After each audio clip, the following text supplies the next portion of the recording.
The Pete Souza Show, presented by Slovaceks. There he is, Anthony Becht. What's up, man?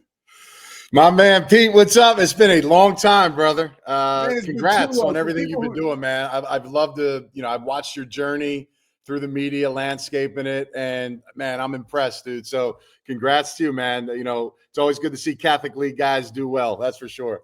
Oh man, you did pretty well yourself. For people who don't know, this guy was a wiry wide receiver. He was like a ballerina in high school, right? I mean, literally, I'm rushing the passer, I'm wearing like 5 or 6 sweatshirts so I can look strong, and rushing the passer and looking over my head, and I got Anthony Becht literally climbing the ladder, coming down like 1 foot in bounds, like showing off the body control. And then this really, Anthony, leads me to my first question. Then you bust your ass. You get to West Virginia, become one of the best tight ends in the country, become a first-round pick as a tight end to the New York Jets. Obviously, an amazing NFL career. Now you're a head coach and you're a father. Of all those things, because people see you, Anthony, like the finished product, and I don't think they understand the hard work that went into your ascension. What stuff there in that whole pot do you draw on when you're talking to either your players or Rocco as you try to help them move forward?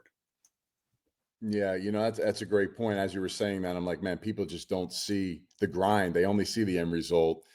I think it starts just being a great father for Rocco. And I think that's exactly where that information gets shared, not only for Rocco, but for my players, is when you see the end result, you don't know what it takes to get there, and the obstacles and the adversities and the naysayers and the people that don't believe. How do you tunnel vision that?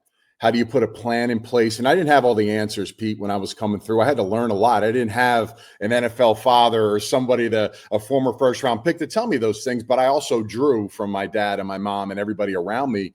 But I was always a great listener. I never really opened my mouth. I heard, I watched, and I was aware of my surroundings at a young age. And I saw how talented players or people either took advantage of their opportunity and had success, or wasted their opportunity and didn't grasp the successes that were out there to gain. And the only people that get that really from me are now either my son, who's gotten it from day one, and he's been able to get the knowledge and get the information that's needed. And of course, he's got to go put that in place. It's just because you have it, right, Pete? Like, you can have everything you want, but if you don't know how to piece it together yourself, you're never going to make it. Or the players that I'm coaching now. And I think I take great pride in that, because the players that I'm coaching now, Pete, these are guys that were stars in college that didn't quite have what it took to get to the NFL and didn't understand why they didn't get there. And now I'm in a space at coaching where I get to help fill those voids, give them the information they need, and help them excel so that they can either know that, one, they can do it.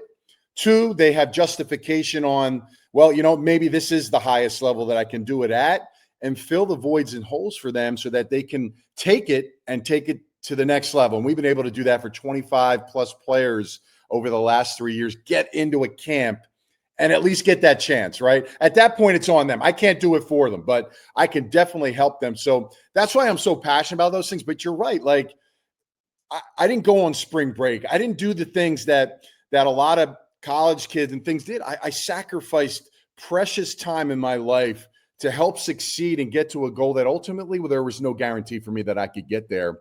And I was able to become a first rounder. But everywhere I've been, whether I was at St. Bernadette's as a running back, in CYO ball, where I thought I was going to be a baller in Bonner, and I wasn't. I had to sit 2 years and hope somebody got hurt my junior year just to touch the field, and then maximizing the opportunity and have persistence to continue to grow and believe. And then after you play on a great, our high school team was awesome. I mean, top to bottom, one of the great teams I've ever been on. I was not the best player. I was one of 10 great players, but I was the guy that got the chance and the opportunity. And even at West Virginia, when they didn't believe I'd be anybody, I took the opportunity and I ran with it. And again, that's been part of my life and my journey that people don't know about, but it's been rewarding for me. And I get to share that now with a lot of people, my players, my son, and places like you, explaining how I got there. Yeah, it's really cool. And I can even go back to a personal experience. I can remember, I was going left. We were both seniors. I was partying all the time, hanging out. We were at a party in Upper Darby. And I remember you hit me on the knee. You're like, dude, what are you doing? And I remember like you always had a high care factor and you were a truth teller. And even back then, that kind of grabbed me. And I would imagine that care factor because you like in the games that I do, one of the things talking to coaches, right? Like, how do you connect with players? It's like they've got to know that you care about them. Even if it's a stop on the way in St. Louis to the NFL, or if you're in somebody's living room, right, trying to get them to come play football in Ames, Iowa. Like, do you dip into that care factor to sort of really get through to your guys? Yeah, it's vitally important in this generation as well because the players, whether they're going from high school to college, NFL, that they want to go to war with someone that has their back. And it's not just being their friend as a coach. I love my players that I coach. I love the players that I mentor. I spent 2 weeks with Iowa State in training camp, just watching Matt Campbell doing the things, being with the tight ends. And they got one of the best tight end groups in the country. Like, what can I give to help these guys succeed? And now as a head coach, it's like, okay, there's a lot of different things I'm trying to prove, right? I got a head coaching job a little differently than other head coaches, right? I didn't have the traditional path. I didn't have the traditional resume. Now, I think I have a strong resume on everything I've done in my career, but it's not the traditional coaching resume from going from maybe a high school coach to the college level to wherever these guys are going. So it's like, what can I do different? What can I provide that's different? And you're right. It's giving these guys the values, the needs, and understanding, and pushing them to the point where, like, listen, you got to be a truth teller, number one, but you don't want to wreck these guys' mindsets because this is the mental aspect is much bigger than it ever was when I was a player. Like, you either had that hard grinding coach and you followed it and you either made it or you didn't. And, they probably, for the guys, they tried to weed those players out, or instead of weeding those extra guys out, can I maximize them more so that I can get more out of them? There's a key factor into that. And I'm trying to develop and continue to do that. I think I'm on a great pace with that, but it is about teaching and having these guys backs. But also, man, you got to help them grow because at the end of the day, they got to know, can I do this? Can I get to the next level? Everybody wants to go to the NFL, which is great. They should all have those dreams, but they need to understand and realize what it takes to get there. And it's different now in college, right? These guys are getting paid. So there's a different mindset. They've kind of always felt like they've made it, they've accomplished that. And I love the fact that we pay players now, but how do you help them continue to grow? And I just look at places like Iowa State, Matt Campbell. He's not a transactional coach, but they're using $10-15 million of the rev share money to pay their players, right? So how do they still do it? It's not because, they're in the Big 12. That's easy bull. I mean, the Big 12 is just as good as any other conference. They just don't play each other, and people they listen to the media and the masses, and they don't understand. But man, like, you can still do that. You can still be a part of this new turnover in money and the players getting paid. And you got to embrace the changes and adapt. And guys like Nick Saban, what they do, they got out. They don't want to be part of it. And that's okay. At least he was aware enough to understand this is going to be tough. It's going to be a challenge. I can't just get players to come to Alabama just for me because there's money involved. And that is the deciding factor. So again, just where is that landscape going? Where do I want to go with it? You talked about coaching. I want to be a college head coach, period. I'm ready. I have a plan. I have a vision, but my time will come. My feet are grounded and I'm going to wait my turn, but I'm growing and learning every single day, and helping players is the only way I know how to do it. Now, would you like you're obviously ready to be a college head coach, and there were rumors, whatever, and this isn't about that. Today isn't about that, but about you for the West Virginia job. Do you ever think maybe this is like God's plan, or maybe it's your plan that you're getting a chance to see Rocco now, this once in a lifetime experience up close? It really is cool to see you and your wife, Deanna, there on Saturdays, right? Or whenever the hell the games are. So, and sometimes I can feel the stress seeping through you guys, but I mean, and that's kind of a beautiful thing too. But do you feel like this is sort of the plan, right? Like maybe after his maturation, or he goes to the NFL and he's playing on Sundays, then you go full bore at a college football head coaching job. Yeah, no, that's good because you can't have a two-way street. You can't have it the way I want it to go or the path that I feel is best for me. I do have some control on what I can and cannot take because I'm in a different place in my career, right? I have a lot of different avenues and opportunities. Like I do a lot of stuff, but I truly am passionate about the coaching part. And I do a lot of stuff, Pete, not just now, but over the years, is because I'm looking to retain knowledge. When I was with ESPN for 8-9 years, calling 100, 200 college football games, yeah, it was fun to be on TV. But I was learning the college game. I was in the building. I was learning from coaches. I was seeing how they were doing things. I was seeing the good. I was seeing like, I'm not doing that. That's not how I would do it, right? So it's an information gathering piece for me in my career. And now it's putting it all together. I'm still on the NFL side. But listen, I'm persistent in what I want. I've always been that way. And I have an agent and I have all those things at different levels, but I'm not going to wait on anybody to help me. I have to go do it. I got to find a way to get in front of an AD. I got to find a way to get the information I need so that I can, be in a better place and get what I want. And, but what's nice is a blessing is coaching in the UFL schedule wise on the calendar has been a blessing. I mean, there's no doubt. I get to see my kid, like you say, every single week. I get to do Jet games and call that in. Yeah. And I'm seeing GMs and I'm in different buildings in the NFL. And man, I'm using all that to gain the knowledge and power that I need to excel in this business. And I just care. I think it does go back to, I care about players. I care about people. Like if I get a job somewhere, it's not just players. I care about coaches. I care about the janitors. I care about the fifth AD, whoever that is in the building. It all has to come together. So as I build my knowledge and information on how I can be a great people person, man, the football part's the easy part. I'm going to win. I've proven that. I've won to the UFL with zero resume and won 73% of my games right now. That's important. That's always going to be important. But man, I love building things. I love being the best at what I'm doing. But it's full circle. It's not just wins and calling plays. It's everything. And you need that now in this landscape of where you're at. You have to lead. You have to be an elite CEO. You have to be an elite communicator. You have to be an elite around people, right? Because people got to do it. And you got to be genuine in what you do. And if you ask anybody that's known me, and you've known me through my way, not just in person, but watching me. If you go back and ask anybody that knew me in high school, at college, I'm the same guy. And I take a lot of pride in that. And it's not easy to do, Pete, because you can change. You can change when you're an NFL first-round pick. You can change when you made a lot of money. You can change when you get a job that other people want and you get, and feel privileged and change. I'm not that guy. The guy that you saw at Casey's Bar in Drexel Hill 25 years ago in those conversations, you can have that same conversation with me if you're the bartender, and I'm going to give you the time, and you're going to like, man, it sounds just like the guy I met when he was at Bonner. So you can still be the same guy and have achievements and do great things. You don't have to change. And I try to live my life like that, and I just need one AD out there to just sit down and have some – I had a conversation with Daniel Parker this morning before what more can I do? I'm not going to make their binder of 10 top. I get it. It's resume driven. There's different paths. There's a traditional path, but man, I'm getting my information. I'm aligning my way to get where I need to get, and got great information today. And that information I was also gathered in the West Virginia opportunity. I got a lot of respect for Ren Baker. People can say it was a token interview. It was an hour Zoom in front of the people that mattered, that were making the decisions at West Virginia.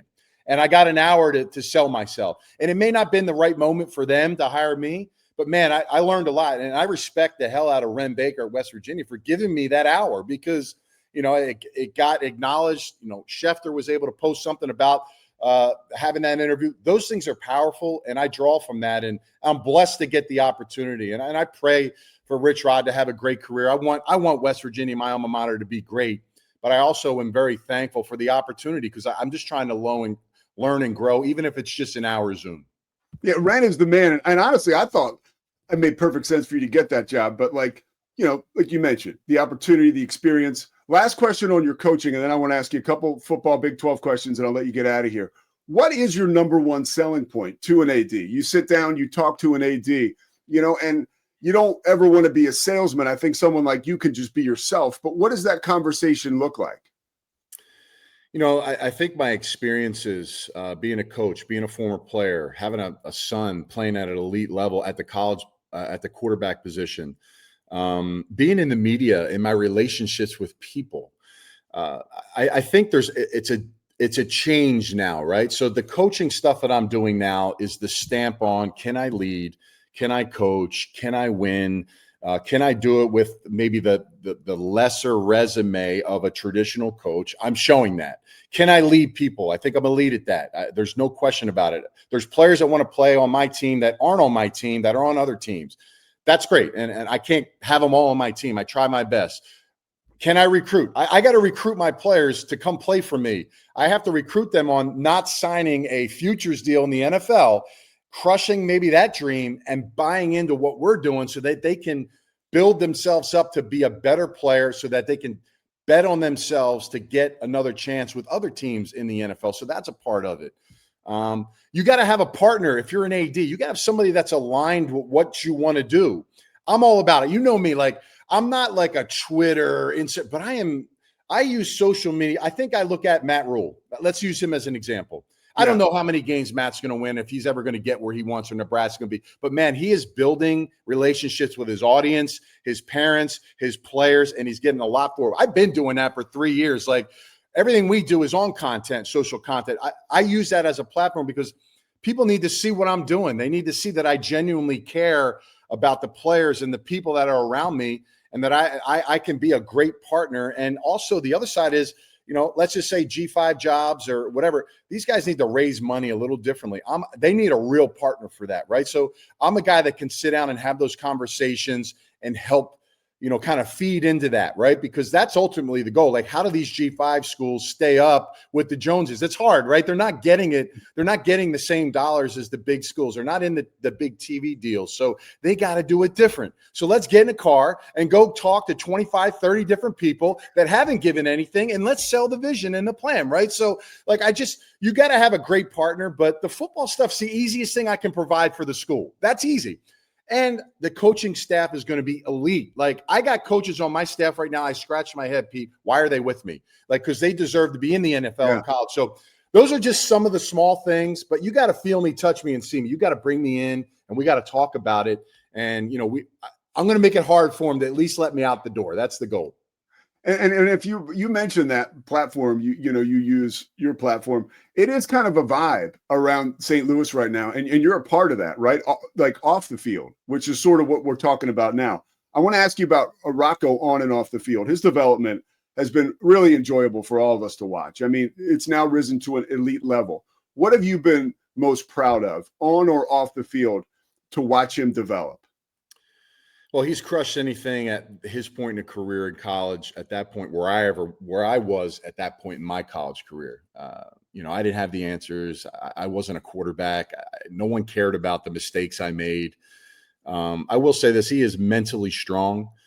He understands the value of mental health. He understands how to get himself in a place where he believes in everything he does and he can get it done.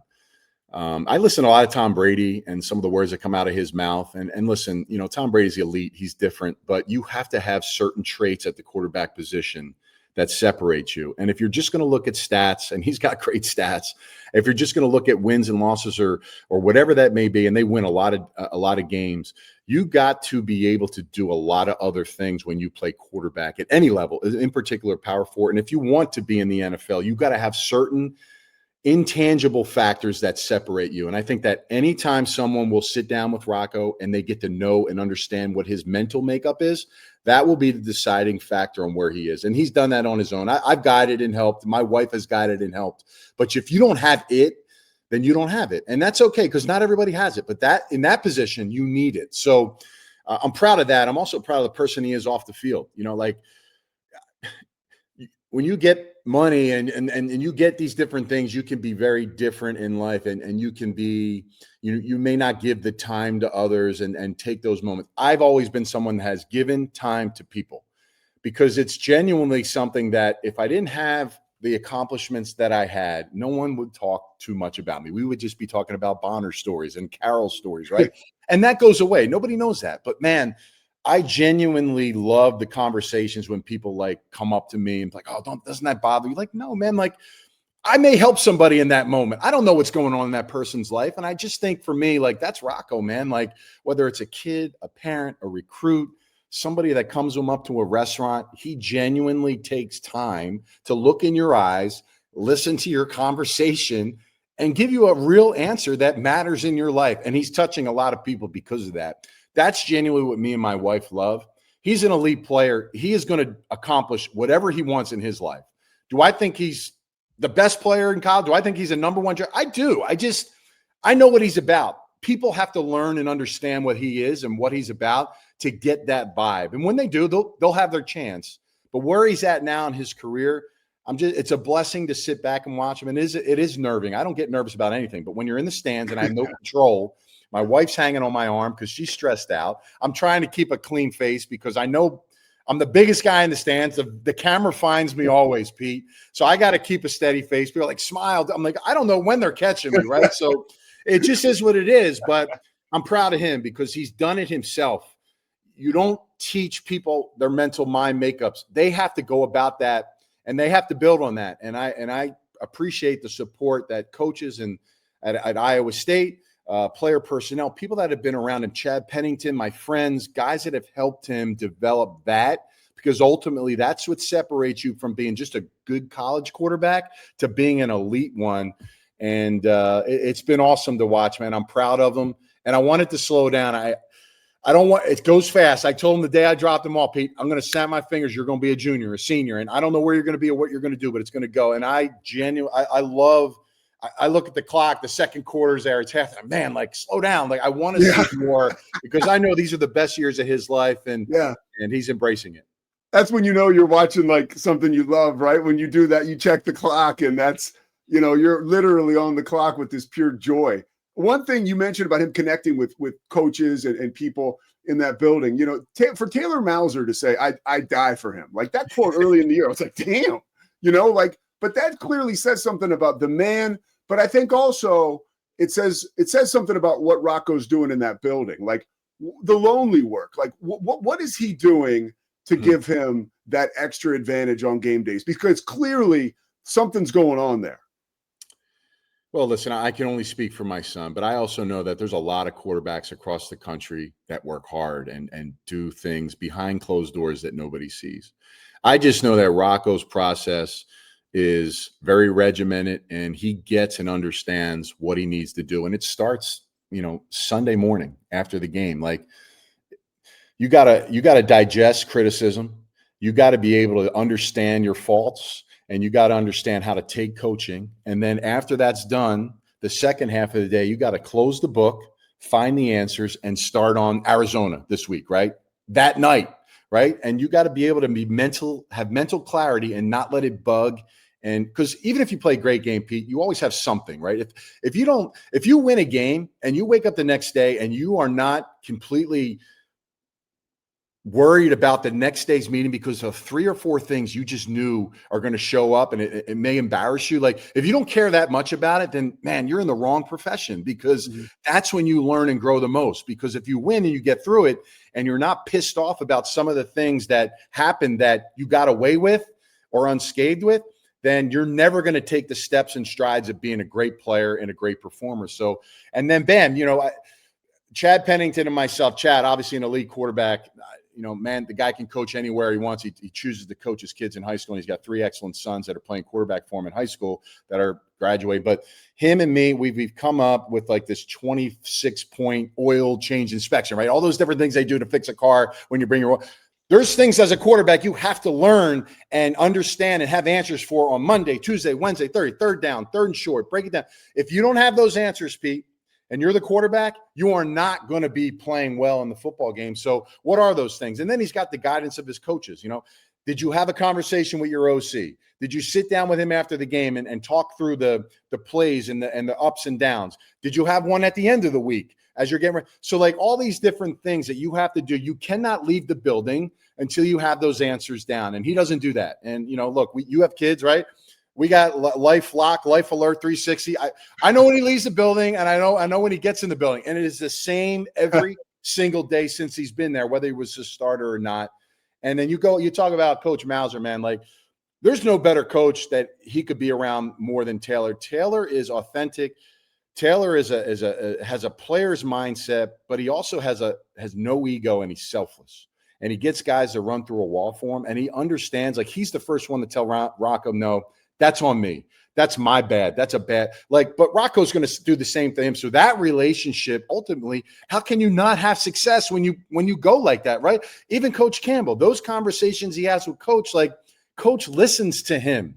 And you got to earn the right to do that, Pete. You can't just sit down and ask for things or talk about things. You have to earn that. So you got to keep your mouth shut, like I did, and everybody, that if you want to be great, and you got to be able to take it in, and then you got to prove that you can earn the right to open your mouth. And once you do that, people will listen to you as well. But it's got to be a group deal. So that's what makes Rocco different. And again, there's a lot of kids that are doing that, but are you doing it right? Is the process clean? Do you have people around you that understand what you're doing and why you're doing it? And do your players respect you enough that in those moments in the fourth quarter, when they need you, they are going to run through a wall and believe in what you're saying and doing so you can win that game in the fourth quarter? And that's what he does differently. And hopefully he can keep doing it, man, because it's been fun to watch.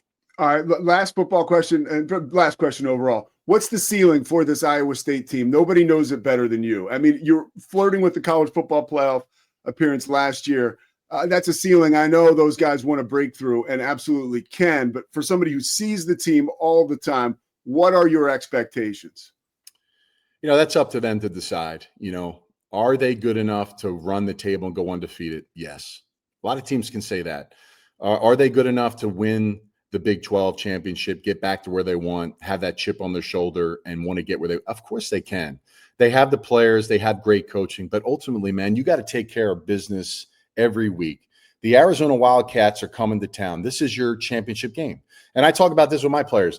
Yeah, we want to win the championship. We want to win every game, and they're all important. I don't mind talking about it with my guys. I want to win every single game, but man, this one's the championship game this week. So we have, as much as we want to win the ultimate championship, we got 12, 13 championship games we have to win, and this is the next one. So, man, you can't have any regrets when you're on the field. It's hard to play perfect, but the teams that can really challenge and get themselves through adversities in a game and overcome them, whether you've thrown 50% completions, or you've fumbled 3 times, or there's an interception, or your defense has let up explosive plays in the moment, can you overcome those things?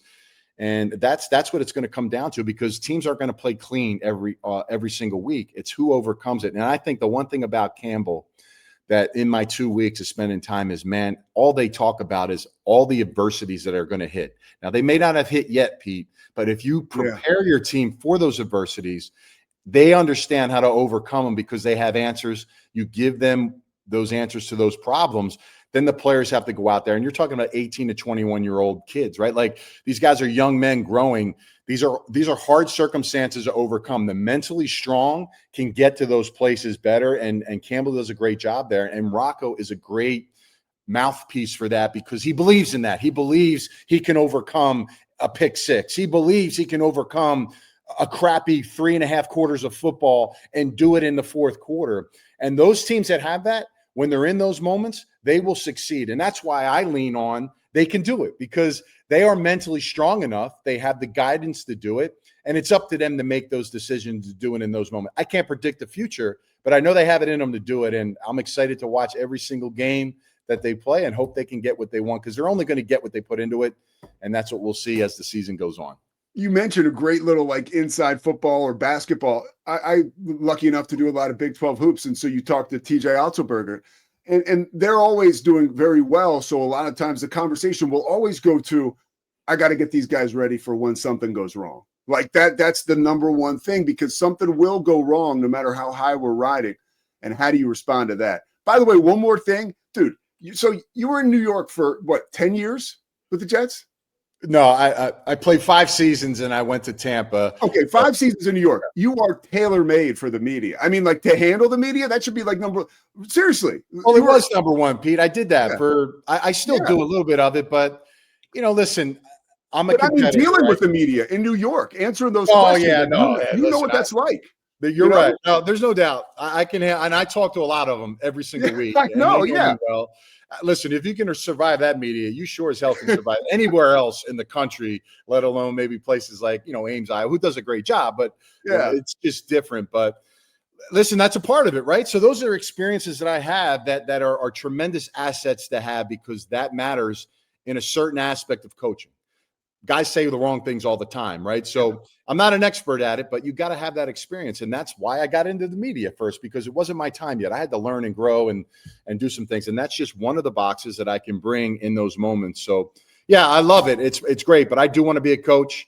I'm pushing it because I'm adamant about persistence of getting something you want, but I also know I'm growing every day, man. And I understand, like, it's going to take a special AD. It's going to take someone to, like, you know what, man, this guy is worthy of listening to.